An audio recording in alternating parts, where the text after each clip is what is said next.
안녕하세요, 여러분. 오늘 특강을 맡은 주종학입니다. 오늘 특강 주제는 바람을 알면 건강하고 물기를 알면 부유하다입니다. 간단히 제 소개를 하겠습니다. 저도 학우 여러분들과 같이 서울디지털대학교 부동산학과 출신입니다. 2004학번으로 당시에는 천사학번이라고 저희는 부르기도 했죠. 40대 중반의 나이에 늦가기로 공부를 시작을 해서 그 후 박사학위를 받고 대학에서 강의도 했습니다. 현재는 그 사단법인 대한풍수지리학회 회장직을 맡고 있습니다. 유튜브는 코리아 풍수를 운영하고 있고요. 그동안 책은 한 6권 정도 이렇게 썼습니다. 제일 먼저 썼던 게 풍수리 형세론, 또 청와대 입지의 재조명, 현 청와대 입지에 대해서 문제점을 제가 쓴 책이죠. 그 다음에 건강한 삶, 성공한 삶, 풍수지리, 또 부자풍수, 쪽박풍수, 또 풍수지리 지도사, 문제은행까지 총 6권을 그 책을 출간했는데, 그 중에서 여러분들께 제가 추천드리고 싶은 책이 있다고 하게 되면은 건강한 삶, 풍수지리, 성공한 삶, 풍수지리입니다. 그 책이 가장 이 독자들한테 인기가 많았어요. 오늘 강의할 내용도 아마 그 책에 모든 것이 다 이렇게 수록되어 있으니까 혹시 참고 자료가 이렇게 필요하신 분들은 그 책을 사서 이렇게 구독하시면 도움이 될 거라고 생각합니다. 제가 그 풍수를 한 거는 뭐 한 40년 가까이 됐고요. 주요 컨설팅을 보면은 기업체, 또 군부대, 학교, 병원, 사무실, 상가, 아파트, 단독주택, 또 전원주택, 그뿐 아니라 이제 가정묘라든가 정중묘, 수목장 등에도 이렇게 제가 컨설팅을 하고 있습니다. 방송 출연도 여러 번 했고요. KBS, SBS, MBC, 또 정편 채널이라든가 작년에는 그 홍콩 TV에서 신년 특집으로 인터뷰를 하기도 했습니다. 가장 최근에는 더 팩트에서 얼마 전에 그 상영된 영화 파묘에 대해서 인터뷰가 있었기도 합니다. 오늘 강좌 내용은 크게 1부, 2부, 3부로 이렇게 나눠봤습니다. 1부는 바람을 알면 건강하다. 2부는 물기를 알면 부유하다. 3부는 사람은 집을 담고 집은 사람을 담는다. 이렇게 세 파트로 나눠서 강의를 한번 해보겠습니다. 풍수 어려운 이론보다는 현장의 실제 사례 위주로 마치 이 부동산학과 이 학부님들이 임장 수업을 하는 것처럼 이렇게 진행을 할 예정입니다. 마치 여러분들은 한 편의 영화를 보는 것처럼 스피드하게 진행될 것입니다. 풍수지리는 바람과 물과 땅의 이치를 다루는 학문이죠. 풍수지리를 한마디로 정의하면 좋은 땅, 건강한 땅을 찾기 위한 방법론이다 할 수 있습니다. 즉 바람 고요하고 물 잔잔한 땅을 말하며 이를 장풍득수 지형을 갖추었다고 말합니다. 여기서 장풍득수란 이 단어를 줄여서 풍수라고 저희가 얘기를 하는 것이죠.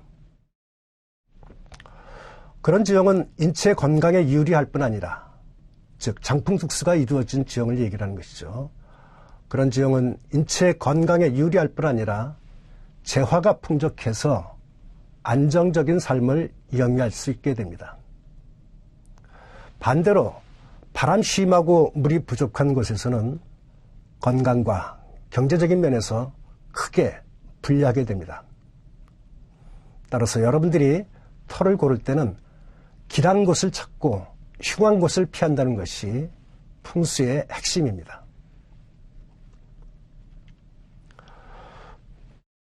가끔 많은 사람들이 풍수가 미신 아니냐 또 이렇게 말씀하시는 분도 있어요. 참 안타까운 일인데 풍수는 한국연구재단에 공식적으로 이렇게 분류가 되어 있습니다. 사회과학 분야의 지리학 분야, 그 다음에 인문지리학에서 풍수지리라는 그 연구 분야가 따로 있습니다. 그래서 저도 KCI 논문 10여 편을 이제 등재하기도 했죠. 반대로 이 풍수와 이제 사람들이 조금 유사하게 생각하는 것이 사주명리 같은 것인데, 사주명리는 이렇게 한국연구재단의 학문연구에 분류가 안 되죠. 예, 풍수만 공식적인 학문으로 인정받고 있는 그런 실태입니다. 풍수가 다변화되고 있어요. 풍수는 크게 양택과 음택으로 이렇게 구분할 수가 있습니다. 양택은 마을이나 집터 혹은 집의 형상, 인테리어 등을 이렇게 따지는 것이고, 음택은 여러분들이 잘 아시다시피 묘토를 얘기를 하는 겁니다. 그런데 양택은 건축과 도시설계, 부동산, 환경, 조경, 실내 인테리어 등에 다양하게 이렇게 지금 적용이 돼서 활용되고 있는 그런 시태입니다. 이전의 풍수가 망자를 위한 묘지에 관한 내용이 주를 이뤘다면, 현대 풍수는 산 사람을 위한 현실적이고 실용적인 방법으로 확산되고 있는 추세입니다. 여러분, 풍수지리 4글자가 있어요. 그런데 바람풍자가 가장 앞에 있습니다. 그 이유는 바람은 건강을 좌우하고, 물은 재물을 관장하고, 땅은 사람의 귀천을 좌우합니다. 예. 뭐니 해도 건강이 최고 아니겠습니까? 바람이 눈에 보이지 않는다고 안이하게 생각하는 것을 경계하기 위해서 바람풍자를 가장 앞에 둔 겁니다. 예. 건강이 우리 삶에 있어서 건강이 가장 중요한 부분이기 때문에 바람을 가장 앞에 둔 것이죠. 다시 한번 말씀드리지만, 바람은 사람의 건강을 좌우하고, 물은 재물을 관장하고, 땅은 사람의 귀천을 좌우합니다. 2부에서는 재물에 관해서, 물에 관해서 집중적으로 이렇게 할 것이고, 3부 수업에서는 이 땅에 관해서 또 이렇게 한번 살펴보는 시간을 갖도록 하겠습니다. 우리 잘 아시다시피 우리 흔히 하는 말로 돈을 잃으면 조금 잃는 것이고, 명예를 잃으면 많이 잃는 것이고, 건강을 잃으면 전부를 잃는 것이라고 그렇게 얘기를 했습니다. 그래서 그렇습니다. 뭐니 해도 건강이 최고인 것입니다. 여러분들이 건강을 지키기 위해서는 바람에 대한 내용을 이렇게 잘 알아두실 필요가 있어요. 바람은 동전의 양면과 같은 존재라고 합니다. 무더위를 식혀주고 열대야를 날려주고, 또 오염된 공기를 제거해서 공기를 맑게 해주는 그런 순기능을 갖고 있습니다. 하지만 바람 센 곳은 풍파가 많다 그래요. 풍파의 사전적 의미는 세찬 바람과 거센 물결을 얘기를 합니다. 풍파는 고난과 시련, 아픔, 사연이 많다는 뜻의 부정적 표현입니다. 우리가 흔히 얘기를 하기를, 저 사람은 참 풍파가 많다, 저 집안은 왜 이렇게 풍파가 심한지 모르겠어, 저희가 가끔 이제 그런 말을 하죠. 풍파는 결코 좋은 것이 아닙니다.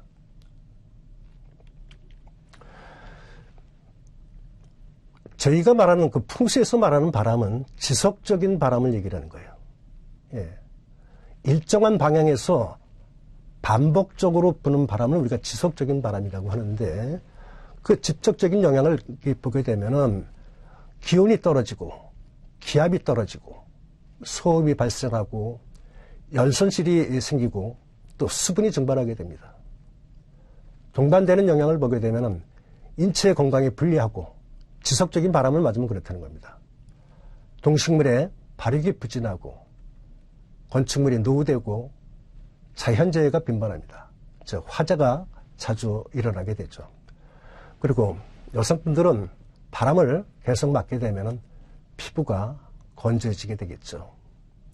결국 이런 것은 주거 환경에 이제 불리하게 됩니다. 즉 다시 한번 말씀드리게 되면은 지속적인 바람이 부는 곳에 집이나 사무실이나 이런 것이 있다고 하게 되면은 주거 환경에 매우 좋지 못하다는 그런 뜻이 됩니다. 바람은 반드시 저기압을 동반한다 그랬어요. 사람은 이제 이 고기압 환경에서 살아야 건강에 유리한 법이죠. 저기압에서의 일반적인 현상을 보게 되면 관절염이 악화되고 또 신경통 환자는 통증이 증대되고 또 우울증이 증가하기도 합니다. 우리가 흔히 얘기하기를 저 사람은 지금 저 친구는 저기압 상태니까 나를 조심해야 될 것 같아 하고 그런 말을 하기도 합니다. 즉 저기압 상태는 우울증이 증가하고 어쩐지 상태가 조금 불안정한 그런 상태를 이렇게 유지를 하게 됩니다. 사람은 고기압 환경에서 살아야 건강한 법이에요. 바람은 만병의 근원이라고 했습니다. 동의보감에서는 뇌졸중은 바람이 인체에 침입하여 생기는 병이라고 했어요. 다시 한번요. 뇌졸중은 바람이 인체에 침입하여 생기는 병이다 했습니다. 황제내경이라는 중국의 오래된 그 의서를 보게 되면은 바람은 질병을 일으키는 사악한 기운이라고 했어요. 네, 질병을 일으키는 사악한 기운이다. 또 회남자에서 보게 되면 바람은 하늘이 노한 것이기 때문에 바람이 많은 것은 귀머거리가 많다고 했습니다. 예, 그래서 여러분들이 그 바람에 대해서 굉장히 그 눈에 보이지 않는다고 안이하게 생각하는데 오래된 책들에서 보게 되면은 전부 다 바람에 대해서 무척 경계하고 있는 것을 볼 수가 있어요. 바람은 길을 뺏는다고 했어요. 바람은 반드시 고기압에서 저기압으로 불게 됩니다. 여러분들 지금 고속도로에서 내가 승용차를 타고 가는데 옆 차선에서 버스나 혹은 큰 트럭 같은 것이 빠르게 지나가게 되면은 내 차가 휘청거리면서 그 버스 쪽으로 쏠리는 것을 아마 경험을 했을 겁니다. 그건 왜 그러느냐? 빠르게 달리던 버스는 저기압 환경이 되는 거예요. 근데 상대적으로 내가 달리는 것은 차선은 고기압이었어요. 바람은 고기압에서 저기압으로 분할했으니까 빠르게 차가 달리는 버스가 달리는 큰 차 옆으로 그것은 저기압이 되면서 나의 기운을 뺏기게 되는 겁니다. 또 KTX가 빠르게 지나가게 되면은 먼지가 일어나고 그 흙먼지가 일어날 뿐만 아니라 옆에 있던 그 종이 같은 것들이 다 이렇게 빨려 들어가는 것을 경험했을 거예요. 어린아이들 같은 경우는 굉장히 위험할 수가 있어요. 빠르게 달리는 기차는 저기압 환경이고 내가 서 있는 플랫폼은 고기압이 되는 겁니다. 즉 고기압에서 저기압으로 기운을 뺏기니까는 내 몸이 빨려 들어가는 것 같은 그런 현상이 생기는 것이죠. 진짜 그 키가 작고 어린아이들은 굉장히 위험할 수가 있어요. 보호자께서 잘 잡아주고 그러셔야 됩니다. 이런 걸 보게 되면 풍수는 미신이나 썰이 아니라 과학적 근거에 기초하고 있다는 것을 우리가 알 수가 있습니다. 여러분들 반드시 기억해 두세요. 바람은 고기압에서 저기압으로 분다. 이때 내가 있는 곳에 있는 기운까지도 다 뺏기게 되는 것이죠. 바람도 길이 있대요. 이 위성사진은 무악재 고개를 나타내고 있습니다. 그리고 멀리에는 녹본동 고개도 있네요. 고갯마루인데 고갯마루가 바로 바람길입니다. 녹본동 고개에서부터 무악재까지 고갯마루 바람이 계속해서 부는 거예요. 그 밑에, 무학재 밑에는 서대문 형무소도 있네요. 예, 풍파가 많은 곳이죠. 예, 이런 곳에는 위치하는 것은 상당히 바람길에 위치하게 되면은 바로 지속적인 바람을 맞기 때문에 이런 곳에 이렇게 위치하는 것은 상당히 조심할 필요가 있습니다. 다시 한번요. 네. 녹번동국에서부터 무학재까지 긴 바람길이 된 것을 볼 수가 있습니다. 예. 현재 그 좌우의 아파트들은 이렇게 많이 이렇게 떨어져 있지만은 이 지금 바람길은 항상 이제 저기압 상태가 되는 거예요. 근데 늘 저기압 상태가 되니까 주변에 고기압들이 그쪽으로 이제 뺏기게 되는 것이죠. 그래서 이런 바람길에 가까운 곳에 위치를 하게 되면은 나의 기운이 늘 뺏길 수 있는 그런 환경이 되게 됩니다. 조심하실 필요가 있어요. 무학재와 자암고개를 이렇게 또 보죠. 인왕산과 안산 사이가 바로 이제 무학재 고개입니다. 자, 화면 한번 잘 보시죠. 네. 저 뒤에 녹번동 고개에서부터 무학재 고개까지가 바람길이 돼가지고, 예, 이와 같이 늘 지속적인 바람이 불게끔 돼 있어요. 또, 오른쪽에 인왕산과 북악산 사이를 보게 되면은 자함은 고개입니다. 자함은 고개도 역시 또, 바람길이 형성이 됐어요. 저 바람길이 경복궁과 청와대를 향해서 불게 되는 것이죠.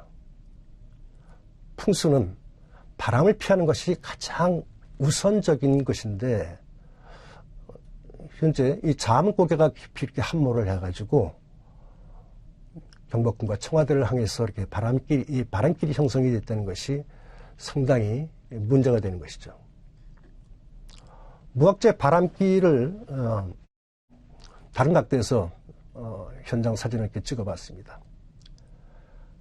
무학재 고개가 마치 V자형으로 좁고 깊게 형성이 됐어요. 좁고 깊게 형성되었기 때문에 점점 더 이 바람이 심해지는 것이죠. 이 좁고 긴 것이 더 깊고 더 날카롭다고 하게 되면 그 바람은 칼날 같은 바람이 돼가지고 인체 건강에 매우 불리하게 됩니다. 사람들은 집 안에 산다고 해서 직접적으로 그렇게 바람을 맞지 않는다고 생각을 하는데 그렇지 않습니다. 집이 바람을 맞게 되면은 그 안에 거주하는 사람도 기운을 뺏기게 되는 것이죠. 네. 지금 바람길은 늘 저기압 환경이 되는 거예요. 그럼 집 안에 있는 이 고기압 기운이 바람으로 인해서 뺏기게 되는 겁니다. 우리나라에는 그 서울 시내에는 뭐 바람길이 참 고개가 많이 있잖아요. 아리랑 고개, 미아리 고개, 망우리 고개, 예.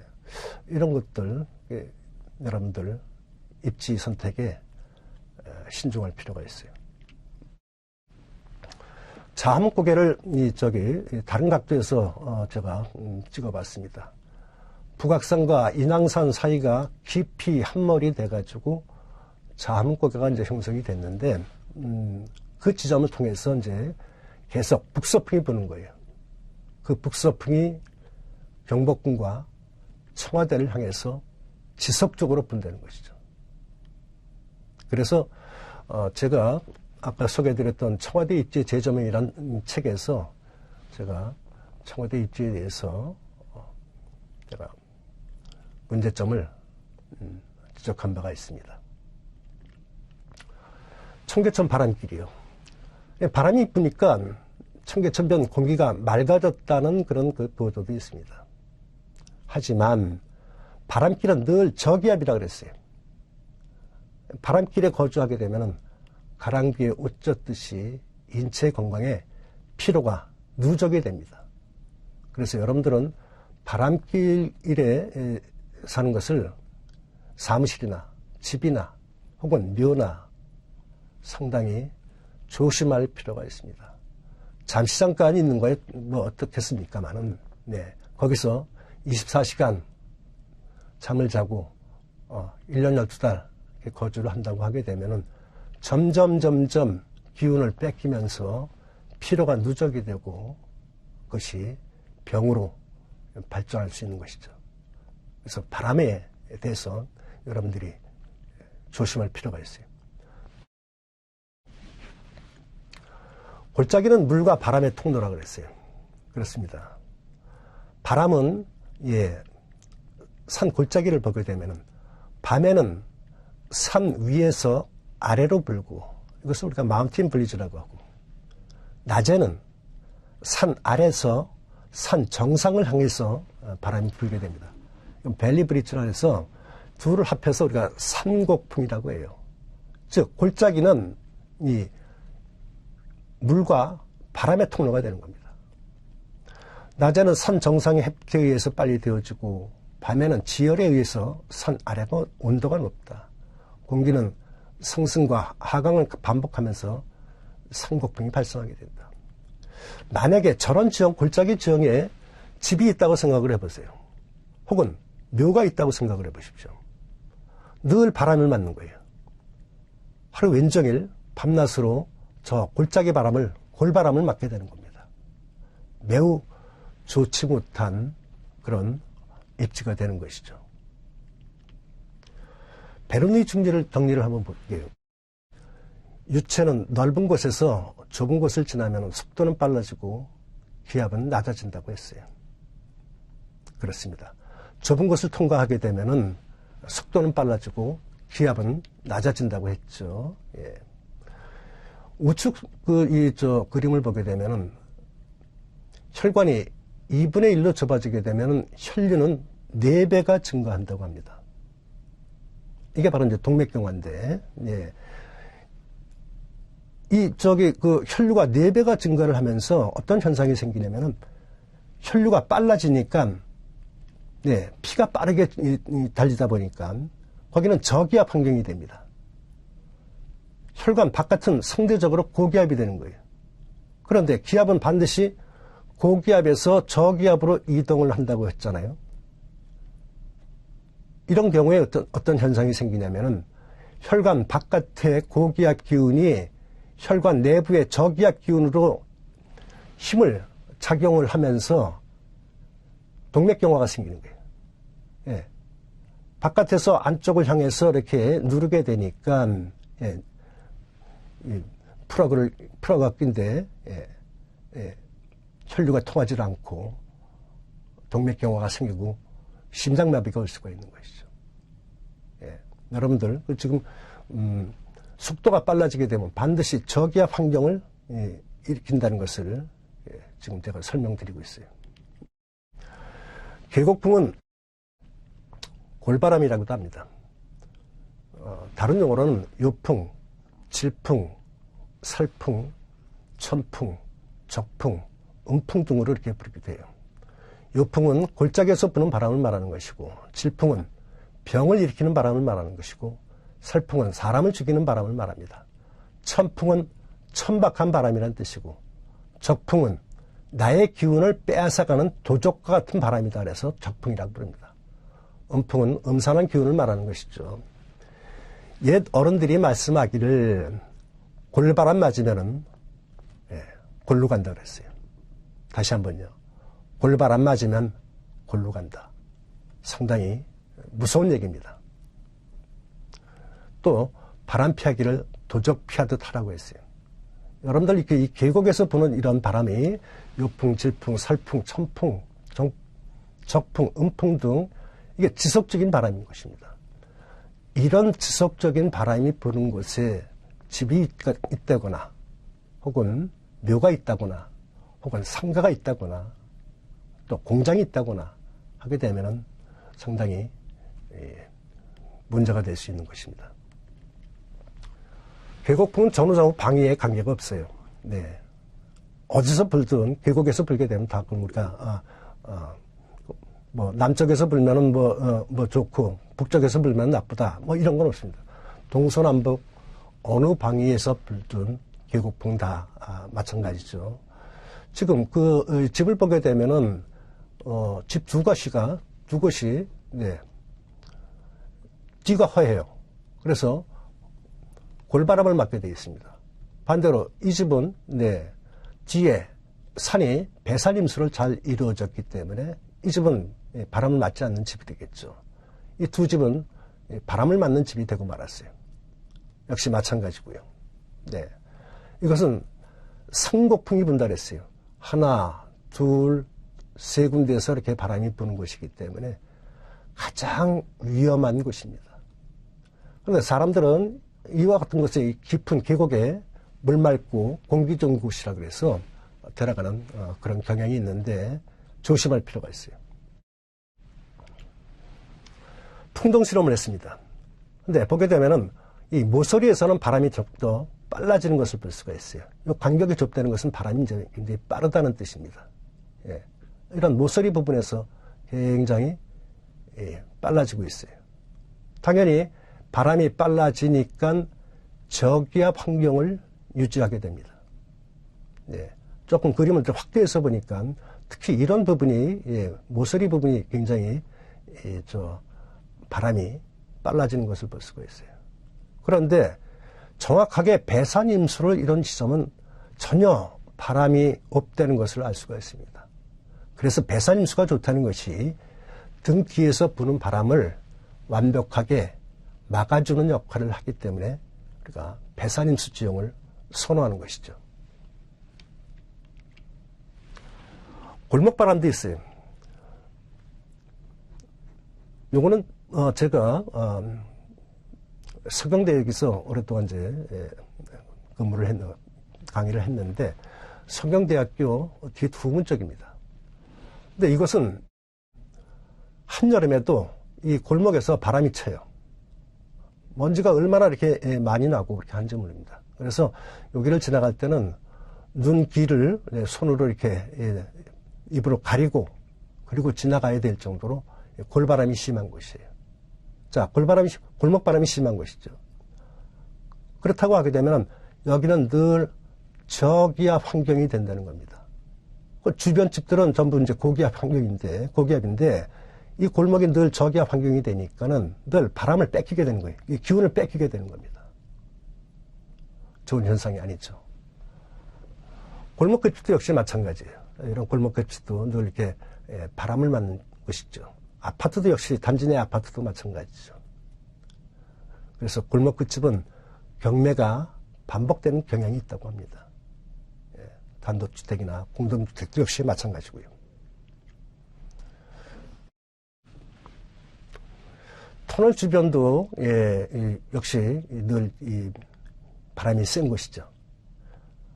터널은 이 자동차만 빨리 달리는 게 아니라 좁은 곳으로 바람이 또 이렇게 지나가기 때문에 늘 거기는 이제 저기압 환경이 됩니다. 이것은 제가 서울에 있는 뭐 터널 주변을 터널 주변인데 한때 택시 운전사들에게 하도 사고가 많이 나가지고 귀신 들린 터널로 불리던 그런 곳이기도 합니다. 그러면 터널은 늘 저기압 환경이 된다. 항상 거기는 저기압 환경이 되니까 주변에 있는 집들의 고기압 환경이 기운을 뺏기게 되겠죠. 극풍은 좁은 틈 사이에서 부는 칼바람이라고 해요. 우리 옛날에 저희가 어렸을 때 이런 집에서 살게 되면은 겨울철에 보게 되면은 문틈 사이로 아주 칼날 같은 아주 시린 바람이 불게 돼 있어요. 예. 아주 진짜 살을 에일 것 같은 그런 것을 아마 이제 경험했을 겁니다. 예, 문틈 사이에서 부는 칼바람. 즉 바람은 좁은 곳을 통과할수록 칼바람이 돼가지고 인체의 건강에 더욱 불리하게 됩니다. 사람은 좁은 문틈에서 쏘아대는 바람에서 병이 나는 것이지 넓은 곳에서 부는 바람은 두렵지가 않다고 했어요. 1993년 사례입니다.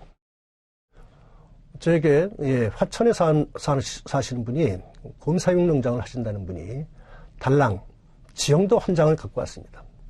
그러면서 자기가 여기 사는데 여기로 이사를 왔는데 1년 만에 남편이 중풍에 걸리고 곰 80%가 죽었다는 거예요. 제가 저 지형을 보면서 골짜기 지형이니까 물론 아마 이제 이 곰을 키우기 위해서 계곡에 물이 있는 곳을 아마 찾아 들어간 것 같아요. 제가 저 지형들을 보면서 물소리, 바람소리가 요란한 곳이겠습니다 하고 얘기를 했더니 어머 그걸 어떻게 아세요 하고 얘기를 하더라고요. 예, 등고선이 이렇게 저기 이 간격이 좁은 것을 보게 되면은 예, 경사가 가파르다는 뜻이겠죠. 그리고 이렇게 오목한 지형이니까 계곡 지형을 한 것이죠. 예, 당연히 물소리, 바람소리가 요란한 곳입니다. 이곳으로 이전하고 3년 만에 곰 80%가 죽고 남편이 중풍에 걸렸다고 저한테 이제 상담을 하러 이제 오신 겁니다. 안타까운 부분이에요. 제가 춘천에 강원대학 가서 강의를 하니까, 특강을 하니까 이 집을 그때들 알고들 있더라고요. 사연을. 실제 사례입니다. 참 안타까운 얘기지만은 이 집은 어떻게 할 방법이 없어요. 이사 가는 방법 외에는 달리 도리가 없습니다.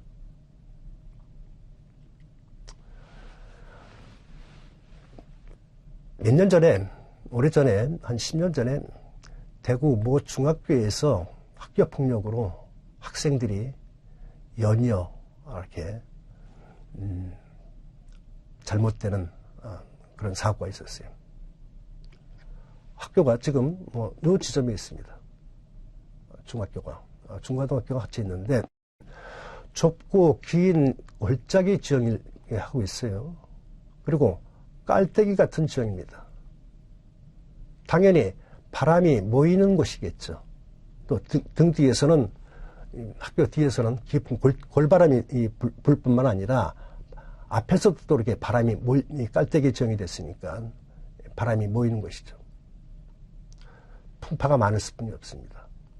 여러분들이 만약에 전원주택 같은 것을 선정하신다고 하게 되면 이와 같은 지형, 골짜기 지형도 나쁘지만은 골짜기 입구에 있는 이런 지형도 상당히 조심할 필요가 있어요. 홍콩갑의 리펄스베이 아파트라고 있습니다. 바닷가에 위치하고 있는데요. 예. 아파트 한가운데 구멍을 뚫어놨습니다. 홍콩 사람들이 싱성시하는 용이 산과 바다를 왕래하면서 물을 마시는 곳이라는 뜻으로 예, 그런 광고를 해가지고 아주 대박이 난 것입니다. 홍콩에서도 가장 부유한 사람들이 모여 사는 곳이 바로 이제 이 아파트라고 해요. 그런데 바람이 좁은 곳을 통과하게 되잖아요. 그럼 주변에 있는 집들은 어떻겠습니까? 늘 저기압 환경이 되겠죠. 바람이 지속적으로 산에서 바다로 부으니까 늘 이 주변은 저기압 환경이 됩니다. 만약에 이런 아파트를 사신다고 하게 되면 이 통로에서 멀리 떨어진 곳에 사시는 것이 좋겠죠. 이런 집들은 늘 저기압 환경이 돼가지고 나의 기운을 뺏기게 됩니다. 필로티 아파트요. 1999년 SBS 미스테리 추적에 제가 이제 인터뷰를 한 내용입니다. 이 집이 어떨 것이냐 하고 PD가 이제 묻는 거예요. 저런 집들은 바람이 통과를 하니까 열선실이 발생하고, 열선실이 발생하니까 건강이 안 좋을 뿐만 아니라 또 이 재산성의 손해도 있을 수가 있다 하고 제가 이제 얘기를 했는데 그 집을 실제로 PD와 함께 들어가서 보니까 203호가 남자가 이곳으로 이사를 와가지고 가족들이 전부 다 중풍에 걸렸어요. 남자 형제가. 그래서 80 넘은 노모께서 그 두 아들을 건사하고 있었습니다. 서울 모처의 임대 아파트인데 이곳으로 이사를 오고 나서 중풍에 걸리고 부도가 나고 이혼하고 그랬다는 것이죠.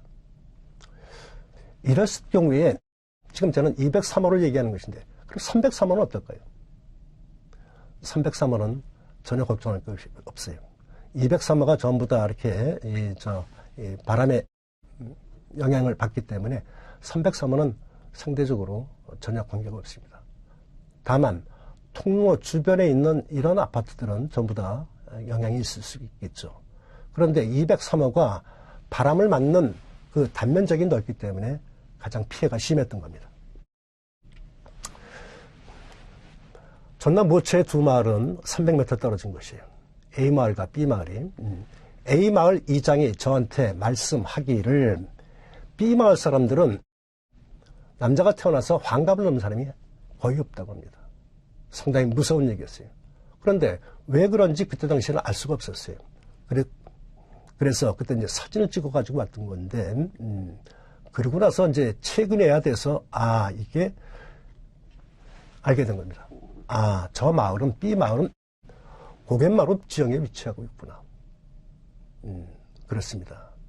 바로 고갯마루 지형은 이 바람길이 되는 것이죠. 위성사진을 보게 되면은 바람길이 형성된 것을 볼 수 있어요. 자, B마을에서 자세히 보십시오. B마을에서 앞에까지 바람길이 형성된 겁니다. A마을은 바람길에서 절묘하게 피했는데 B마을은 정확하게 바람길에 위치하고 있는 것이죠. 여러분들이 만약에 입지 선택을 하신다고 하게 되면은 B마을 같은 곳은 상당히 조심할 필요가 있어요. 남자가 단 한 명도 환갑을 넘은 사람이 없다고 합니다. 무서운 얘기예요. 바람이 그만큼 무섭습니다. 전원주택 박람회에 저는 나가서 풍실히 상담을 이렇게 많이 했어요. 주로 이제 전원주택 박람회, 균형천 박람회, 건축 박람회 등인데 보게 되면은 전원주택 전문가가 얘기를 하기를 3년 이내에 도시로 회귀하는 비율이 40%가 넘다고 합니다. 그러면서 입지 선택이 가장 중요하다고 해요. 그런데 사람들은 자꾸 이렇게 물 맑고 공기 좋은 곳이라 그래가지고 깊은 골짜기로 들어가는 경향이 있죠.